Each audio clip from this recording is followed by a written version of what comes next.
ನಮಸ್ತೆ ಎಲ್ಲರಿಗೂ. ಇದು ಬಂದು ಮಂಗಳವಾರದ ವ್ಲಾಗ್ ಆಗಿರುತ್ತೆ. ಮಂಗಳವಾರ ಅಂತ ಅಂದರೆ ನಮಗೆ ಇತ್ತೀಚಿನ ದಿನಗಳಲ್ಲಿ ರಾಯರ ವಾರ ಅಂತಲೇ ಆಗೋಗ್ಬಿಟ್ಟಿದೆ. ಏನಕ್ಕಂತ ಅಂದರೆ ಹೇಳಿದ್ರೆ, ನಾನು ವ್ರತನ ಮಾಡ್ತಿದ್ದೀನಲ್ವ ಹೋಗಿ ಇವಾಗ, ಅದರಿಂದ ಅದು ತುಂಬ್ಕೊಬಿಟ್ಟಿದೆ ತಲೆಯಲ್ಲಿ. ಕಾಯಿ ಕಟ್ಟಿರೋದ್ರಿಂದ, ನಾನು ಮಂಗಳವಾರ ಪೂಜೆ ಮಾಡ್ತಿರೋದ್ರಿಂದ ಅದು ತಲೆಯಲ್ಲಿ ತುಂಬ್ಕೊಬಿಟ್ಟಿದೆ. ಸೊ ಅದರಿಂದ ಮಂಗಳವಾರ ಆಗಿರೋದ್ರಿಂದ ಅಲ್ಲಿ ಹೋಗ್ಬೇಕಿತ್ತಲ್ವ, ಅದರಿಂದ ಮಕ್ಕಳನ್ನೆಲ್ಲ ಸ್ಕೂಲಿಗೆ ಕಳಿಸ್ಬಿಟ್ಟು, ಆಮೇಲೆ ನಾನು ಹೇಳಿದ್ನಲ್ಲ ಹಿಂದಿನ ದಿನ ಪೂರ್ತಿ ನನಗೆ ಎಲ್ಲ ಪೂರ್ತಿ ಇಡೀ ದಿನ ಸೋಮವಾರ ಒಂದಿನವೇ ಎಲ್ಲ ಕೆಲಸ ಮುಗಿಸ್ಬೇಕು ಅಂತ ಅಂದ್ಕೊಂಡಿದ್ದೆ. ಬಟ್ ಆಗಲಿಲ್ಲ. ಬರೀ ಹಾಲು ಮತ್ತು ರೂಮು ಎರಡೇ ಮಾಡೋಕ್ಕಾಗಿದ್ದು.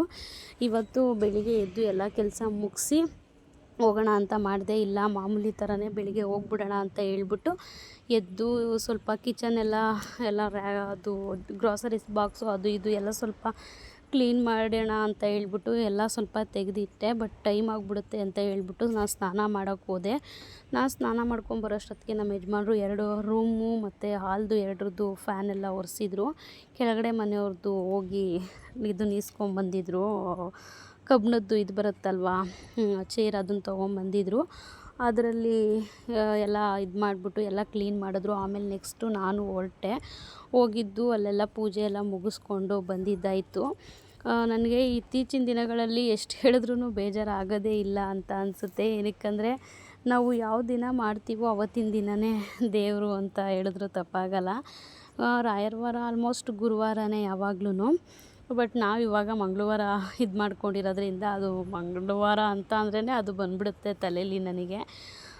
ಇದೊಂದು 21 ವಾರ ಮುಗಿಯೋ ತನಕ ಹೋಗಿ ಅಲ್ಲೆಲ್ಲ ಮಾಮೂಲಿ ಎಂದಿನಂತೆ ಎಲ್ಲ ಮುಗಿಸ್ಕೊಂಡು ಪ್ರಸಾದ ಸೇವನೆ ಅಲ್ಲೇ ನಾನು ತಿನ್ನೋದು, ಅಲ್ಲೇ ತಿಂದ್ಕೊಂಡು ಬಂದಿದ್ದಾಯಿತು.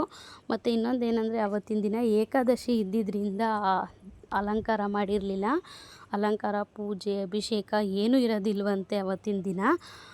ಅವರೇನೋ ಎಣ್ಣೆ, ಮೋಸ್ಟ್ಲಿ ಅದು ಹರಳೆಣ್ಣೆ ಏನೋ ಇರಬೇಕು, ಏನೆಣ್ಣೆ ಅಂತ ಗೊತ್ತಿಲ್ಲ, ಅದರಲ್ಲಿ ದೇವ್ರನ್ನೆಲ್ಲ ಒರೆಸ್ತಿದ್ರು, ತೊಳಿತಿದ್ರು. ಅದೆಲ್ಲ ಮುಗಿಸ್ಕೊಂಡು ನಾನು ಪ್ರಸಾದ ಎಲ್ಲ ತಿಂದ್ಕೊಂಡು ಜಾಸ್ತಿ ವೀಡಿಯೋಸ್ಗಳನ್ನೇನೂ ಮಾಡ್ಕೊಳ್ಳಿಲ್ಲ ಅಲ್ಲಿ. ಯಾವಾಗಲೂ ಅದದೇ ಮಾಡೋದಕ್ಕೆ ನನಗೂ ಬೇಜಾರು.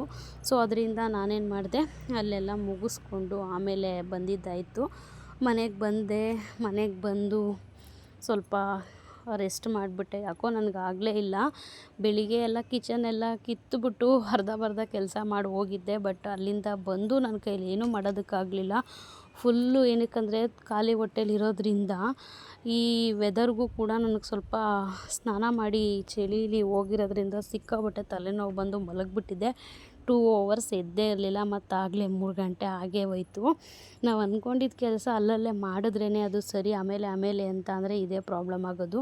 ಬಿಡು ಆಮೇಲೆ ಮಾಡೋಣ ಅಂತ ಅಂದ್ಬಿಟ್ಟು ಮಲಗಿದ್ದಿದ್ದ ತಪ್ಪಿಗೆ 3 ಗಂಟೆಗೆ ಎದ್ದು ಹೋಗಿ ಮಕ್ಕಳು ಕರ್ಕೊಂಬಂದು ಆಮೇಲೆ ಬೆಳಗ್ಗೆನೇ ಗ್ರಾಸರೀಸ್ ಬಾಕ್ಸ್ ಎಲ್ಲ ಕಿತ್ತು ಹೋಗಿದ್ನಲ್ಲ, ಅದ್ರದ್ದು ಸೆಲ್ಫು ನಾನೇನು ಮಾಡಿದೆ ಅಂತ ಹೇಳಿದ್ರೆ, ಎಲ್ಲ ಒಂದೇ ಸಲ ಎಲ್ಲ ಕಿತ್ತು ಆಚೆ ಇಟ್ಟು ನಾನು ಮಾಡಲಿಲ್ಲ. ಒಂದೊಂದೇ ಮಾಡ್ಕೊಳ್ಳೋಣ ಅಂತ ಹೇಳ್ಬಿಟ್ಟು ಸದ್ಯಕ್ಕೆ ಫಸ್ಟು ಸೆಲ್ಫ್ ಎಲ್ಲ ಬೆಳಗ್ಗೆನೇ ಕಿತ್ತುಬಿಟ್ಟು ಹೋಗಿದ್ದೆ, ತೆಗೆದುಬಿಟ್ಟು ಎಲ್ಲ ಬಾಕ್ಸ್ಗಳನ್ನೆಲ್ಲ. ಆಮೇಲೆ ಬಂದು ಮಕ್ಕಳನ್ನೆಲ್ಲ ಕರ್ಕೊಂಬಂದು ಮಕ್ಕಳು ಅವ್ರ ಪಾಡಿಗೆ ಅವ್ರು ಆಡ್ತಿದ್ರು. ನಾನು ಎಲ್ಲಿ ಸೆಲ್ಫೆಲ್ಲ ಉಜ್ಜಿ, ಟೈಲ್ಸ್ ಎಲ್ಲ ಉಜ್ಜಿ ಎಲ್ಲ ತೊಳ್ಕೊಂಡೆ. ಫಸ್ಟು ಎಲ್ಲ ಒರೆಸ್ಕೊಂಡು ತೊಳ್ಕೊಂಡು ಆದಮೇಲೆ ಇದನ್ನೆಲ್ಲ ಗ್ರಾಸರೀಸ್ ಬಾಕ್ಸ್ ಎಲ್ಲ ಪಾಪ ನನ್ನ ಮಗಳೇ ಹಾಲಿಂದ ಎಲ್ಲ ತೊಗೊಂಬಂದು ಕೊಟ್ಟಿದ್ದು. ನಾನು ಅದನ್ನೆಲ್ಲ ಬಟ್ಟೆಲಿ ಒರೆಸ್ಕೊಂಡು ಇಟ್ಟೆ. ಯಾಕಂದರೆ ನಾನೇನು ಲಕ್ಷ್ಮಿ ಕೂರ್ಸೋದಿಲ್ವಲ್ಲ, ಸೊ ಅದರಿಂದ ನಾನೇನು ಮಾಡೋದಕ್ಕೆ ಹೋಗಲ್ಲ. ಸಿಂಪಲ್ಲಾಗಿ ಏನೇನಾಗುತ್ತೋ ಅಷ್ಟು ಮಾತ್ರ ಮಾಡ್ಕೊತೀನಿ ಅಷ್ಟೇ. ದೇವರೆಲ್ಲ ಕೂರಿಸಿದ್ರೆ ಪಾತ್ರೆ ಎಲ್ಲ ತೊಳಿಬೇಕಿತ್ತು. ಬಟ್ ಅಮ್ಮನ ಮನೇಲೇ ಫುಲ್ಲು ಟಯರ್ಡಾಗಿದೆ ನನಗೆ. ಇನ್ನೇನಕ್ಕೆ ನಾನೇನು ವರ್ಷ ಮಾಡೋದಿಲ್ಲ. ನಾನು ಮಾಡೋದು ಪಾತ್ರೆ ಎಲ್ಲ ತೊಳೆದು ಯಾವಾಗ ಅಂತ ಹೇಳಿದ್ರೆ, ನಾನು ತುಳಸಿ ಪೂಜೆನ ನಡೆಸ್ಕೊಂಬಂದ್ಬಿಟ್ಟಿದ್ದೀನಿ. ಆವಾಗಿಂದ ನಾನು ಅದನ್ನು ಮಾಡ್ತೀನಿ. ಪಾತ್ರೆ ಗಿತ್ರೆ ಎಲ್ಲ ಪ್ರತಿಯೊಂದು A to Z ನಾನು ಅವಾಗ ಮಾಡ್ಕೊತೀನಿ. ಈಗ ಸದ್ಯಕ್ಕೆ ನಾನೇನು ಮಾಡೋದಿಲ್ವಲ್ಲ, ಸೊ ಅದರಿಂದ ಸಿಂಪಲ್ಲಾಗಿ ಡೈಲಿ ರೆಗ್ಯುಲರಾಗಿ ಮಾಮೂಲಿ ವೀಕ್ಲಿ ಇಲ್ಲ ಒಂದು 15 days ಬಿಟ್ಟು ಒಂದೊಂದು ಸ್ವಲ್ಪ ಏನಾದರೂ ಮಧ್ಯದಲ್ಲಿ ಪ್ರಾಬ್ಲಮ್ ಬಂತು ಅಂತ ಹೇಳಿದ್ರೆ ಒಂದೊಂದು 15 ದಿನ ತಿಂಗಳಾದ್ರೂ ಡೀಪ್ ಕ್ಲೀನಿಂಗ್ ಮಾಡೋಕ್ಕೆ ಹೋಗಲ್ಲ ನಾನು. ಡೀಪ್ ಕ್ಲೀನಿಂಗ್ ಯಾವ ಥರ ಮಾಡ್ತೀನಿ ನಾರ್ಮಲಾಗಿ ನಾನು, ಅದೇ ಥರನೇ ಹಿಂಗೆ ಹಬ್ಬಗಳಿಗೆ ಮಾಡ್ಕೊಂಬಿಡ್ತೀನಿ ಅಷ್ಟೇ. ಅದನ್ನೆಲ್ಲ ಮುಗಿಸ್ಕೊಂಡು ನೆಕ್ಸ್ಟು ಇಲ್ಲಿ ಕೆಳಗಡೆ ರ್ಯಾಕ್ ಇದೆಯಲ್ಲ, ಆ ಜಾಗನ ಸ್ವಲ್ಪ ಕ್ಲೀನ್ ಮಾಡ್ಕೊಳ್ಳೋಣ ಅಂತ ಹೇಳ್ಬಿಟ್ಟು ಆ ಜಾಗನೆಲ್ಲ ಕ್ಲೀನ್ ಮಾಡ್ಕೋತಿದ್ದೆ. ಅದು ಸ್ಟೀಲ್ ರ್ಯಾಕ್ ಬಂದು ಅದು ಆಯಿಲ್ ಡಬ್ಬ ಎಲ್ಲ ಇಡೋದ್ರಿಂದ ನಾನು ಕೆಳಗಡೆ ಪೇಪರೆಲ್ಲ ಹಾಕಿ ಇಟ್ಟಿರ್ತೀನಿ. ನೀವೇ ನೋಡ್ತಿರ್ಬೋದು ಈ ವಿಡಿಯೋದಲ್ಲಿ. ಆ ಪೇಪರ್ಗಳ್ನ ಕೂಡ ತೆಗ್ದಿದ್ದೀನಿ. ಆ ಪೇಪರ್ ಮೇಲೆ ಎಣ್ಣೆ ಲೀಕ್ ಆಗಿ ಬಿದ್ದಿದ್ರೂ ಕೂಡ ಅದು ಸ್ಟೀಲ್ದು ರ್ಯಾಕ್ ಬಂದು ಸ್ವಲ್ಪ ಅಂಟದ ಥರ ಇತ್ತು. ಆಮೇಲೆ ಆ ಜಾಗ ಏನಿರಲಿಲ್ಲ, ಚೆನ್ನಾಗೇ ಇತ್ತು. ಆ ಸ್ಟೀಲ್ ರ್ಯಾಕ್ ಮಾತ್ರ ಸ್ವಲ್ಪ ಅಂಟು ಥರ ಇತ್ತು. ಅದನ್ನು ಎಲ್ಲ ತೆಗೆದು ಅದನ್ನು ಎಲ್ಲ ತೊಳ್ಕೊಂಡು ಆ ಕಡೆ ಜಾಗ ಮಾತ್ರ ರ್ಯಾಕ್ ಇದೆಯಲ್ಲ ಅಷ್ಟು ಜಾಗ ಮಾತ್ರ ಉಜ್ಜಿ ತೊಳ್ಕೊಂಡು ಒರೆಸ್ಕೊಂಡು ಮತ್ತು ರ್ಯಾಕೆಲ್ಲ ಜೋಡಿಸ್ಕೊಂಡು ನೀಟಾಗೆಲ್ಲ ಕ್ಲೀನ್ ಮಾಡಿಕೊಂಡೆ. ಪ್ರತಿಯೊಬ್ಬರಿಗೂ ಅನ್ನಿಸ್ತಾ ಇರ್ಬೋದೇನೋ, ಏನಪ್ಪ ಒಂದು 3-4 ಡೇಸಿಂದ ಕಂಟಿನ್ಯೂಸ್ ಆಗಿ ಬರೀ ಕ್ಲೀನಿಂಗು ಅಂತಾನೆ ಆಗ್ತಿದ್ದಾಳೆ ಅಂತ ಹೇಳ್ಬಿಟ್ಟು. ಏನಂತ ಅಂದರೆ ಒಬ್ಬೊಬ್ಬರು ಸೋಂಬೇರಿ ಥರ ಕೂತಿರ್ತಾರೆ, ಇಂಟ್ರೆಸ್ಟೇ ಇರಲ್ಲ. ಒಂಥರ ಮನ್ಸಿಗೆ ಏನಾದರೂ ಒಂದು ಬಂತು ಅಂದರೆ ಕೆಲಸ ಮಾಡೋದಕ್ಕೆ ಮೂಡಿರಲ್ಲ. ಏನೋ ಒಂದು ಈ ಥರ ಒಂದು ವೀಡಿಯೋಸ್ಗಳನ್ನೆಲ್ಲ ನೋಡಿದಾಗ ಒಂದು ಮೋಟಿವೇಶನ್ ಸಿಗಲಿ ಅನ್ನೋದೊಂದು ಕಾರಣಕ್ಕೋಸ್ಕರ ಮಾಡ್ತಾಯಿದ್ದೀನಿ ಅಷ್ಟೇ. ನಿಮಗೇನಾದ್ರೂ ಇಷ್ಟ ಆಗಿಲ್ಲ ಅಂದರೆ ಬೇಕಾದರೆ ಸ್ಕಿಪ್ ಮಾಡ್ಕೊಬಿಡಿ. ಏನಕ್ಕಂದರೆ ಕಂಟಿನ್ಯೂಸ್ ಆಗಿ ಕ್ಲೀನಿಂಗ್ ಕೆಲಸಗಳೇ ಆಗಿರೋದ್ರಿಂದ ನಮಗೂ ಬೇಜಾರು ಅದನ್ನೇ ಹಾಕೋದಕ್ಕೆ. ಬಟ್ ಏನು ಮಾಡೋದು, ಇತ್ತೀಚಿನ ದಿನಗಳಲ್ಲಿ ಸ್ವಲ್ಪ ನನಗೆ GS ಕಲೆಕ್ಷನ್ಸು ನಂದು ಬಿಸ್ನೆಸ್ ಕಡೆನೂ ಕೂಡ ನಾನು ಗಮನನ ಸ್ವಲ್ಪ ಕಡಿಮೆನೇ ಮಾಡಿಬಿಟ್ಟಿದ್ದೀನಿ ಅಂತ ಹೇಳಿದ್ರು ತಪ್ಪಾಗಲ್ಲ. ಏನಕ್ಕಂದರೆ ಅಮ್ಮ ಏನೋ ಒಂದು ಮನೇಲಿ ಇದ್ದಿದ್ದರೆ ಬಿಡು, ಅಮ್ಮ ಮಾಡ್ಕೋತಾರೆ, ನನಗೇನಕ್ಕೆ ಅವ್ರದ್ದೇನಕ್ಕೆ ನಾನು ತಲೆ ಕೆಡಿಸ್ಕೋಬೇಕು, ಆರಾಮಾಗಿ ಅವ್ರ ಪಾಡಿಗೆ ಅವ್ರ ಮನೆದು ಅವ್ರು ಮಾಡ್ಕೊತಾರೆ, ನಮ್ಮ ಮನೆದು ನಾವು ಮಾಡ್ಕೊತೀವಿ ಅಂತ ಹೇಳಿ ಹೆಂಗೋ ಮಾಡ್ಕೋಬೋದು. ಏನೋ ಸ್ವಲ್ಪ ಹೋಗಿ ಹೆಲ್ಪ್ ಮಾಡ್ಬೋದು. ಪಾಪ ಅವರು ಕೆಲ್ಸಕ್ಕೆ ಹೋಗೋದ್ರಿಂದ ಅವ್ರು ಬರೋದೇ ಇತ್ತೀಚಿನ ದಿನಗಳಲ್ಲಿ ಸ್ವಲ್ಪ OT ಅದು ಇದು ಅಂತ ಹೇಳಿ 7:30-8 ಗಂಟೆಗೆ ಮನೆಗೆ ಬರ್ತಾರೆ. ಅಷ್ಟೊತ್ತಿಗೆ ಬಂದು ಏನು ಮಾಡೋಕ್ಕಾಗುತ್ತೆ ಅಂತ ಹೇಳಿ ನಾನು ಸ್ವಲ್ಪ ಹೆಲ್ಪ್ ಮಾಡೋಕ್ಕೆ ಹೋಗ್ತೀನಿ ಅಷ್ಟೇ. ಬಟ್ ಅಲ್ಲಿ ಕೆಲಸ ಇಲ್ಲಿ ಕೆಲಸ, ಒಂದು ಮನೆ ಕೆಲಸ ಮಾಡೋದಕ್ಕೇ ಕಷ್ಟ, ಅಂಥದ್ರಲ್ಲಿ 2 ಮನೆ ಕೆಲಸಗಳು ಅಂತ ಅಂದರೆ ಎಷ್ಟಿರುತ್ತೆ ಅಲ್ವಾ. ಅಮ್ಮನೂ ಕೂಡ ಇನ್ನೊಂದೇನೆಂದರೆ ವಾಷಿಂಗ್ ಮಿಷಿನ್ ಇಲ್ಲದೇ ಇರೋದ್ರಿಂದ ಡೈಲಿ ಬಟ್ಟೆಗಳನ್ನ ಅವರು ಒಂದು ದಿನವೂ ಅಷ್ಟೇ ಬಟ್ಟೆನೇ ಇರೋದಕ್ಕೆ ಬಿಡಲ್ಲ. ಒಂದು ಜೊತೆ ಇದ್ರೂ ಅಲ್ಲಲ್ಲೇ ಒಗ್ದಾಕ್ಬಿಡ್ತಾರೆ. ಬಟ್ ಬ್ರೆಶೀಟ್ಗಳು ಹಬ್ಬ ಹುಣ್ಮೆಗಳಲ್ಲೆಲ್ಲ ಏನು ಮಾಡ್ತಾರೆ, ಬ್ರೆಶೀಟ್ಗಳನ್ನೆಲ್ಲ ನೀನೇ ಮಿಷಿನ್ಗೆ ಹಾಕ್ಕೊಡು ಅಂತ ಹೇಳ್ಬಿಟ್ಟು ಕೊಡ್ತಾರೆ. ಅದಕ್ಕೆ ನಾನು ಮಿಷಿನ್ಗೆ ಹಾಕಿ ಒಣಗಿಸಿ ಎಲ್ಲ ಮಡಚಿ ಕೊಡ್ತೀನಿ. ಈ ಥರ ನಮ್ಮದು ಒಂದು ಅಡ್ಜಸ್ಟ್ಮೆಂಟ್ ಇದೆ. ನನಗೇನಾದರೂ ಒಂದು ಹುಷಾರಿಲ್ಲ, ಒಂದು ಹುಷಾರು ತಪ್ಪೋದೆ, ನನ್ನ ಕೈಲಿ ಆಗ್ತಾಯಿಲ್ಲ ಅಂತ ಹೇಳಿದಾಗಲೂ ಅಷ್ಟೇ, ಅಮ್ಮ ಹತ್ರದಲ್ಲಿರೋದ್ರಿಂದ ಎಷ್ಟು ಎಲ್ಪು ಅಂತ ಅಂದರೆ ಬಂದು ಅಷ್ಟೆಲ್ಲ ಎಲ್ಪ್ ಮಾಡ್ತಾರೆ. ಪಾಪ ಕೆಲಸದಿಂದ ಸಾಕಾಗಿ ಬಂದಿರ್ತಾರೆ. ಕೆಲಸದಿಂದ ಸಾಕಾಗಿ ಬಂದ್ರೂ ನನಗೆ ಟಯರ್ಡ್ ಆಯಿತು, ನನ್ನ ಕೈಲಿ ಆಗ್ತಾಯಿಲ್ಲ ಅಂತ ಅನ್ನೋದೇ ಇಲ್ಲ. ನಿಜವಾಗ್ಲೂ ನಮಗೇ ಬೇಜಾರಾಗುತ್ತೆ. ನಾವು ಈ ಏಜಲ್ಲಿ ಅಯ್ಯೋ ಅದಾಗ್ತಾಯಿಲ್ಲ, ಅಯ್ಯೋ ಇದಾಗ್ತಾಯಿಲ್ಲ, ನನಗೆ ಅದು ನೋವು, ನನಗೆ ಇದು ನೋವು ಅಂದ್ಕೊಂಡು ಎಷ್ಟು ಇದು ಮಾಡ್ತೀವಿ. ಬಟ್ ನಿಜವಾಗ್ಲೂ ಗ್ರೇಟ್ ಅಂತಲೇ ಹೇಳಿದ್ರು ತಪ್ಪಾಗಲ್ಲ. ನಮ್ಮಮ್ಮ ಅಷ್ಟೆಲ್ಲ ಕಷ್ಟಪಡ್ತಾರೆ. ಅಷ್ಟೆಲ್ಲ ಕಷ್ಟಪಟ್ಟು ಬಂದ್ರೂ ಕೂಡ ಮನೇಲೂ ಕೂಡ ಅಷ್ಟೇ ಕೆಲಸಗಳು ಮಾಡ್ತಾರೆ. ಅವ್ರ ಮನೇಲೂ ಮಾಡಿ ಮತ್ತು ನಮ್ಮ ಮನೆಗೆ ಬಂದು ಹೆಂಗಿದೆಯಾ ಏನು ಅಂತ ವಿಚಾರಿಸ್ಕೊಂಡು ಯಾವತ್ತಿದ್ರೂ ತಾಯಿ ನಿಜವಾಗ್ಲೂ ತಾಯಿನೇ ಅಂತ ಹೇಳಿದ್ರು ತಪ್ಪಾಗಲ್ಲ. ಅದು ನಿಜವಾಗ್ಲೂ ಎಷ್ಟು ನಿಜವಾದ ಮಾತು ಗೊತ್ತಾ ಅದು. ನಾನು ಬಂದು ಹುಷಾರಿಲ್ದೇ ಇರೋ ಟೈಮಲ್ಲಿ ಏನು ಮಾಡಿಕೊಡ್ಲಿ, ಏನು ತಿಂತೀಯಾ ಅಂತೆಲ್ಲ ಕೇಳಿ ಅಷ್ಟು ಕೇರ್ ಮಾಡ್ತಾರೆ. ನಿಜವಾಗ್ಲೂ ಖುಷಿಯಾಗುತ್ತೆ ನಿಜವಾಗ್ಲೂ ನಮ್ಮಮ್ಮನ ಅಂತ ತಾಯಿನ ಪಡೆಯೋದಕ್ಕೆ. ಚಿಕ್ಕದ್ರಿಂದನೂ ಕಷ್ಟಪಟ್ಟೆ ಬೆಳೆದು ಸಾಕಿ ನಮ್ಮನ್ನು ಕಷ್ಟಪಟ್ಟು ಇದು ಮಾಡಿದ್ರು. ಬಟ್ ಈಗಲೂ ಕೂಡ ನಮಗೇನವರು ಮೋಸ ಮಾಡಿಲ್ಲ, ನಮ್ಮ ಕೈ ಬಿಟ್ಟಿಲ್ಲ, ಈಗಲೂ ಕೂಡ ನಮ್ಮ ಕೈ ಹಿಡಿತಾರೆ. ಅದಕ್ಕೆ ಹೇಳ್ತಿರೋದು, ಇಂಥ ತಾಯಿದಿರನ್ನ ಪಡೆಯೋದಕ್ಕೆ ನಿಜವಾಗ್ಲೂ ಪುಣ್ಯ ಮಾಡಿರಬೇಕು ಅಂತ. ನನ್ನ ಥರನೇ ಎಷ್ಟೋ ಹೆಣ್ಮಕ್ಳುಗಳು ಇರ್ತೀರ, ಅದು ಅವ್ರಿಗೆ ಗೊತ್ತಿರುತ್ತೆ ಅದ್ರ ಬೆಲೆ ಏನು ಅಂತ ಹೇಳ್ಬಿಟ್ಟು. ಮತ್ತು ಇನ್ನೊಂದೇನೆಂದರೆ ಎಲ್ಲ ಮುಗಿಸ್ಕೊಂಡು ಆಮೇಲೆ ನೆಕ್ಸ್ಟು ಕೆಳಗಡೆ ನಮ್ಮದು ಸ್ಟೆಪ್ ಇದೆ, 2 ಸ್ಟೆಪ್ಪು. ಅಲ್ಲಿ ನಾನು ಅಕ್ಕಿ ಮತ್ತು ಗ್ರಾಸರೀಸ್ ಎಲ್ಲ ಮಾಮೂಲಿ ಸಣ್ಣ ಪುಟ್ಟ ಬಾಕ್ಸ್ಗೆ ಡೈಲಿ ಯೂಸ್ಗೆ ಇಟ್ಕೊಂಡಿರ್ತೀನಲ್ವ, ಮಿಕ್ಕಿದ್ನೆಲ್ಲ ನಾನು ಕೆಳಗಡೆ ಒಂದು ದೊಡ್ಡ ಬಾಕ್ಸ್ಗಳಿಗೆ ಹಾಕಿ ಇಟ್ಕೊಂಡ್ಬಿಟ್ಟಿರ್ತೀನಿ.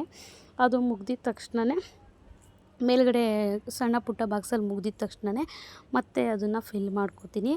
ಯಾವುದು ರೇಷನ್ಗಳು ನನಗೆ ಗ್ರಾಸರೀಸು, ಈಗ ಒಂದು ಕಾಳು ಖಾಲಿಯಾಗಿರುತ್ತೆ, ಇಲ್ಲ ರವೆ, ಇಲ್ಲ ಸಕ್ಕರೆ, ಈ ಥರ ಅವಲಕ್ಕಿ, ಈ ಥರ ಏನಾದರೂ ಬೇಳೆ, ಎಣ್ಣೆ, ಈ ಥರ ಏನು ಐಟಮ್ ಖಾಲಿಯಾಗಿರುತ್ತೋ ಅದನ್ನು ನಾನು ನೋಡಿಕೊಂಡು ಅವಾಗವಾಗ ಚೆಕ್ ಮಾಡಿಕೊಂಡು ನಾನು ಅದನ್ನು ಬರೆದು ನೀಟಾಗಿ ಇಟ್ಕೊಂಡ್ಬಿಟ್ಟಿರ್ತೀನಿ.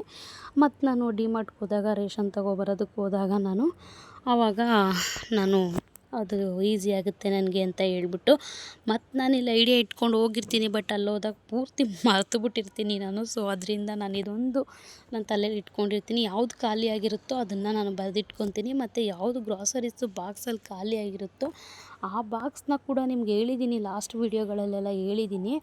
ಡೈಲಿ ರೆಗ್ಯುಲರಾಗಿ ನೋಡ್ತಿರೋರಿಗೆ ಪಕ್ಕ ಗೊತ್ತಿರುತ್ತೆ ಅದೆಲ್ಲ.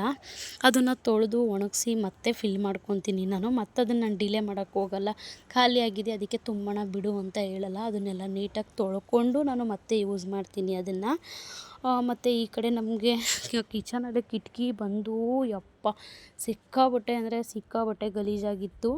ಎಣ್ಣೆ ಜಿಡ್ಡು ಅದು ಇದು ಏನೂ ಅಷ್ಟು ಗಲೀಜಾಗಿರಲಿಲ್ಲ. ಅವು ಏನಂದರೆ ಇರುವೆಗಳದ್ದು ಮಣ್ಣು ಎಲ್ಲ ಇದು ಮಾಡಿ ಗೂಡು ಕಟ್ಬಿಟ್ಟಿತ್ತು ಸಿಕ್ಕಾಪಟ್ಟೆ. ಅದನ್ನೆಲ್ಲ ಧೂಳು ಹೊಡೆದು ಮತ್ತೆಲ್ಲ ಅದರಲ್ಲೂ ಮತ್ತು ಪಾತ್ರೆ ತೊಳೆಯೋನಾರಲ್ಲೆಲ್ಲ ಸೋಪೆಲ್ಲ ಹಾಕಿ ತಿಕ್ಕಿ ಎಲ್ಲ ಕ್ಲೀನ್ ಮಾಡಿ ಮತ್ತು ಅದನ್ನೆಲ್ಲ ಅದು ಹೊರಗಡೆ ಬರುತ್ತೆ ನೀರು. ಕಿಟಕಿ ನಾನು ತೊಳೆದ್ರೆ ಅದೇನು ಮನೆ ಒಳಗಡೆ ಏನು ನೀರು ಬೀಳಲ್ಲ, ಕಿಟಕಿ ಕಡೆ ಆ ಕಡೆ ಹೋಗುತ್ತೆ. ಮತ್ತು ಈ ಕಡೆ ಬಂದರೆ ಸಿಂಕ್ ಒಳಗಡೆ ಡೈರೆಕ್ಟಾಗಿ ಬೀಳುತ್ತೆ, ಸಿಂಕು ಪಕ್ಕದಲ್ಲೇ ಇರೋದರಿಂದ.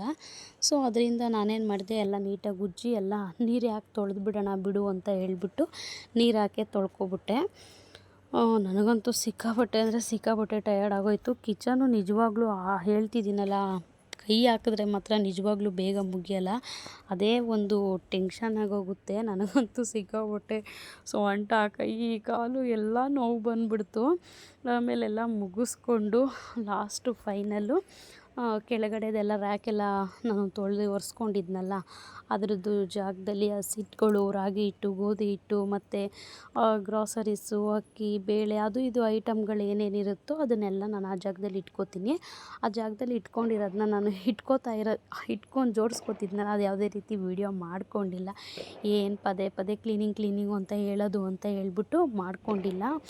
ಇನ್ನು ಅದೆಲ್ಲ ನೋಡ್ತಾ ಇರ್ಬೋದು, ಇದೆಲ್ಲ ನೀಟಾಗಿ ಜೋಡಿಸ್ಕೊಂಡೆ. ಬಟ್ ಈ ಕಡೆ ತಟ್ಟೆ ಸ್ಟ್ಯಾಂಡ್ ಕಡೆ ಇತ್ತಲ್ಲ, ತಟ್ಟೆ ಸ್ಟ್ಯಾಂಡ್ ಏನು ಮಾಡಿಬಿಟ್ಟಿದ್ದಾರೆ ಅಂದರೆ ಸೇಮ್ ನಮ್ಮ ಅಮ್ಮನ ಮನೇಲಿ ಹೆಂಗೋ ನಮ್ಮ ಮನೇಲೂ ಅದೇ ಥರ ಮಾಡಿಬಿಟ್ಟಿದ್ದಾರೆ. ಪ್ರಾಬ್ಲಮ್ನ ಅದು ಮೊಳೆಯಲ್ಲಿ ಒಡೆದು ಅದನ್ನು ಡೈರೆಕ್ಟ್ ಗೋಡೆಗೆ ಫಿಟ್ ಮಾಡಿಬಿಟ್ಟಿದ್ದಾರೆ. ಅದೊಂದು ಪ್ರಾಬ್ಲಮ್, ತೆಗೆಯೋದಕ್ಕೆ ಆಗಲ್ಲ. ತೆಗೆದ್ರೆ ಆರಾಮಾಗಿ ಎಲ್ಲ ಉಜ್ಜಿ ತೊಳ್ಕೊಂಡು ಮತ್ತು ಫಿಕ್ಸ್ ಮಾಡ್ಬೋದು ಅಲ್ಲೇ. ಇದಲ್ಲೇ ಫಿಕ್ಸ್ ಆಗಿರೋದ್ರಿಂದ ಅದನ್ನು ನೀಟಾಗಿ ಅಲ್ಲಲ್ಲೇ ಎಲ್ಲ ತೊಳ್ಕೊಂಡು ಒರೆಸ್ಕೋಬೇಕು ಬಟ್ಟೆಲಿ. ಅದೇ ಪ್ರಾಬ್ಲಮ್ಮು. ನೋಡ್ತಾ ಇರ್ಬೋದು ಈ ಕಿಟಕಿಗಳು, ಈ ಟೈಲ್ಸು ಎಲ್ಲ ನೀಟಾಗಿ ಎಷ್ಟು ಚೆನ್ನಾಗಿ ಕಾಣಿಸ್ತಿದೆ ಅಂತ ಹೇಳ್ಬಿಟ್ಟು.